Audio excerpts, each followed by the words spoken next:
Jah Is Boss Farine. Come and get on any shelf in Tobago. Coming soon to Trinidad. Best farine in the world. Watch it here. Sit down pan it, sit down pan it. My name is Brian Elder. I'm from Les Coteaux Tobago, beautiful Les Coteaux Tobago, as you can see. We are here today to learn about farine making.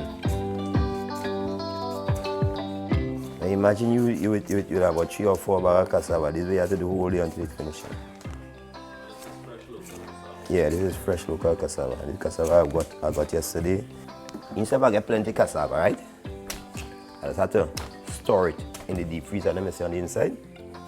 Because I can't be able to peel out all in one day.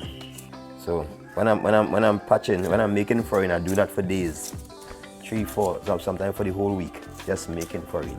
Every morning, gets up at 4 and starts from there. And that lasts me till 5, sometimes 3 in the evening or 4 in the evening or 5 in the evening. From 4 o'clock in the morning. We are in the grating stage now. So I have my own grating machine. Yeah, this was made specially for me because the guy said he invented this for me. He said, you know, I'm doing cassava for such a long time, I need this.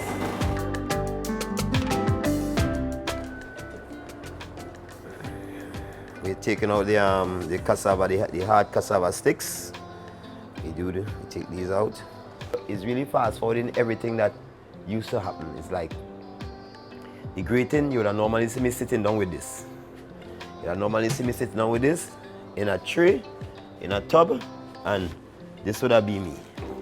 And I could come over with it. This would have been me. I could use this, yes. This would have been me normally. This would have been the style I would have to be doing all the time. All that cassava I just grate out there, this is how I would have to be doing that. But I would have on gloves because you don't want your hands to get cut, you could always miss, you know. But this is the style that we normally use, right? This is the manual way of getting it done. And I've been doing it for years. It's not a problem for me to just sit down and grate 6 bags of cassava all day from morning till night time, you know, because it's just grate in. You understand? It's not a problem to really do that, but the machine just you see why I just do that. That's a half bag of cassava. I just grate out there, and I will take an hour to finish 1 bag, right? So if I'm doing 6 bags, it takes me 6 to 7, 1 hour and a half to finish 1 bag. Manually. And I will, and this machine will take that bag and eat it up in 5 minutes. And then another thing is that squeezing, we never could do all this amount. So I up the ante so that I could afford to get it done professionally. I could make a job for myself out of this, like really make a proper job. I could do something. This now, we used to squeeze it like this. Let me show you. I could at least show you from this here. This is how we used to squeeze it along. Well, people still doing it like this. That's why they don't make farine so regular, because it's so much of work to do just to get it that way. It's like this. Let me show you. You'll put it in a cloth. Normally the cloth will be in your hand. Normally the cloth will be in your hands like this. Right? And then it will be something like this.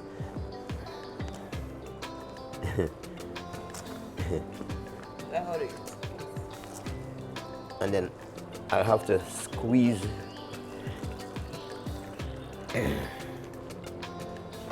I'll have to squeeze all of this like that.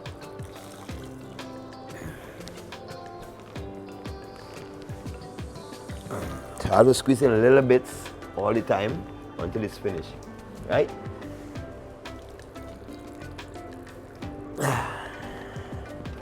This is the way we used to squeeze. Sometimes we have a post. So if I know when I finish that now, I'll have a bucket close by. So that the product you'll be getting all the time. As dry as the machine will squeeze, because really and truly it's just a hand squeeze, but normally I'll have it on a post and we'll be twisting it like this. Twisting it, holding it, twisting it, holding it, twisting it, holding it. for a while until all the water is out. And when all the water is out now, we will do the sieving, which is in this. But sieve it out to make sure I get out all the ends, all these ends.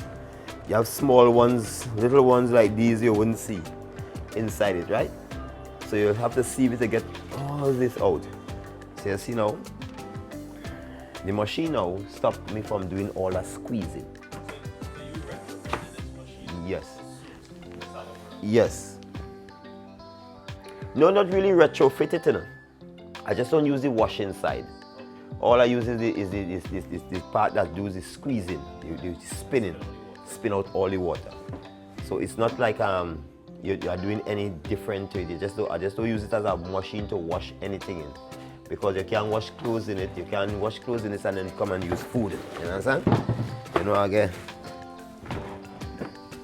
Now this is the other step we do.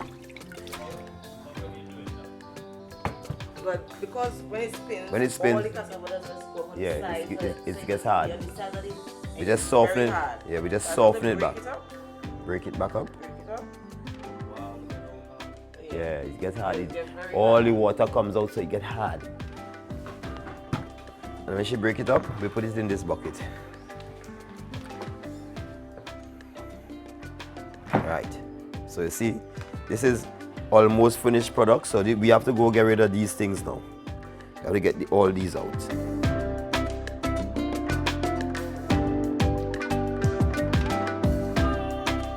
Right. So this part is where we try to take out all the ends of the cassava, because you will find nuts. You will find nuts like these in the cassava still. You can't make farine with these, right? You can't make farine with these nuts. So this part of the work is the end result of all the grating, peeling. Here we sieve it. We sieve it to make sure you go through those finals, so none of the big ones like these can go through. And from here now, we can go to the copper. After this area, after we finish with this sieving, we can go to the copper, which is to make the farine.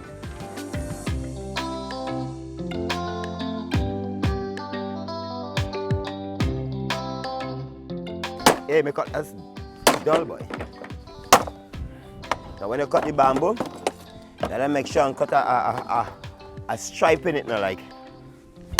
Make one I used to make sure that it gives breathing space, because when you put it below the copper, you're gonna hear bado, bado. They're gonna be bursting like bamboo bursting under your copper. So I can make a strike, then I have a cut to suit now. Next move, let's go, gentlemen. Into the fire.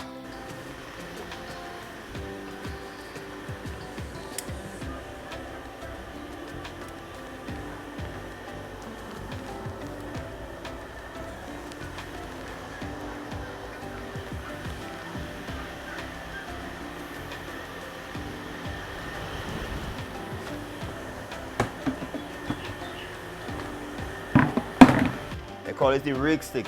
It's made out of teak or mahogany, a very hard wood. So that when you push it, it doesn't, eat down that much. See, it's barely eating. This is what they've been using for ages, for generations. They call it a rake stick. This one is, the stick is older than the rake itself. I had the last rake stick, I changed this about a year now, about a year now. But the last rake stick I had it for about 15 or 16 years. Because they last very, very, very, very long. You understand? So this is what we do. We are letting it take heat. It's on the cooking stage. So you don't do too much of pushing. You're sort of cooking it. The little water that's in it, that is what will sort of cook it. It will start to get bumpy. When it starts to get bumpy and lumpy, then I have to. The reason for the stick is for me to keep pushing it and breaking these bumps back to finer bumps. So as it gets heat, the more it gets heat, the more bumps it makes, the faster I have to push to make sure that it's cooked. Right, this is how it cook. This is the cooking stage. You see it turning into so it's turning. And now I have to break that up. I can't let that stay like that. I have to, so it's now start to cook. We're gonna add the condiments in it, salt and our little spice and herbs. First we add the salt. Then my wife add the salt. She has a measurement in her hand. Salt. We add cinnamon.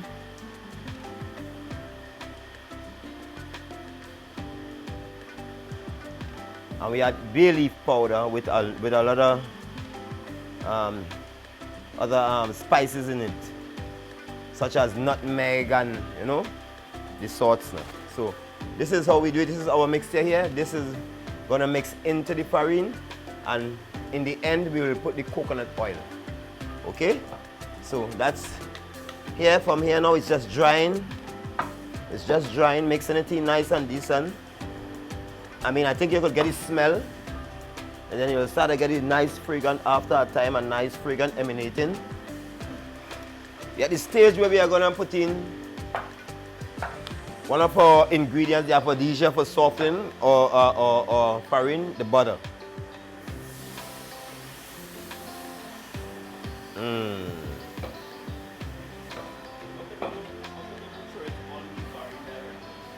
I don't treat any farine directly because when it's on the copper itself, it tends to stay hot, so it dissolves in the farine more better. If I treat any farine, I'll have to do a lot more pushing to get it all entwined into the farine. When it's on the copper, the farine gets to it and it's hot and it infuses faster.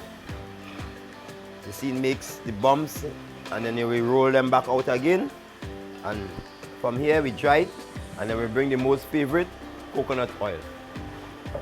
So we're here in the farine house making this wonderful food they call farine. Very good for you. It is equivalent to oats. It is equivalent to, it is even better than cornflakes. You know what I mean? If you don't have oats, you can use this. It can last up on your shelf for up to 5 years.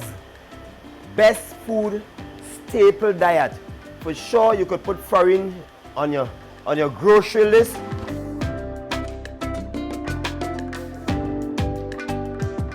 Locally made oil.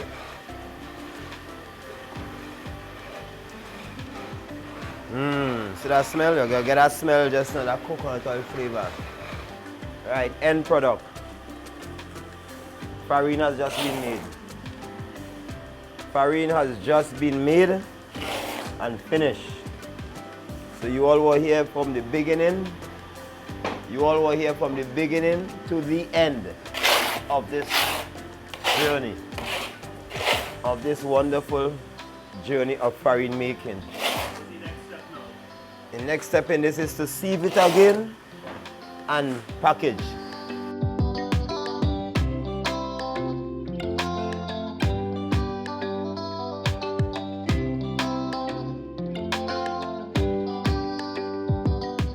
So we have just finished making that wonderfully made farine.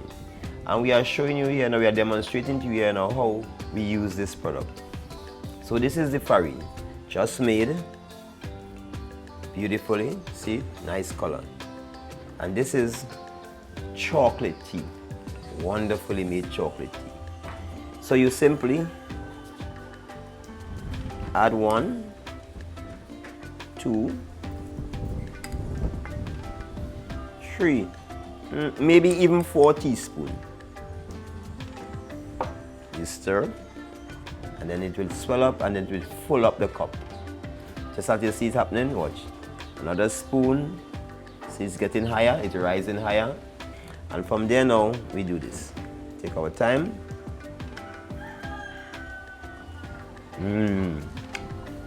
You can get this product at your local grocery stores and mini marts throughout Tobago. You can also get it by calling me at 736-1644. You're sure to get it. I always have farine. I'm the farine maker.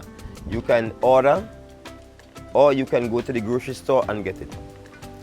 I have a Facebook page, Brian Elder, Instagram, Brianella as well. You can go there and see how I do my thing as well too, or you can go there and order your products from me. So this is it, people. I have the natural farine and I also have the milky. It's new, it's instant, it's like mixing coffee, you know, 1, 2, 3, you just add water to it and stir, wait for a few minutes and then you start to eat. The milky is the best. Come get it, people. The Farine Man says so. Don't know.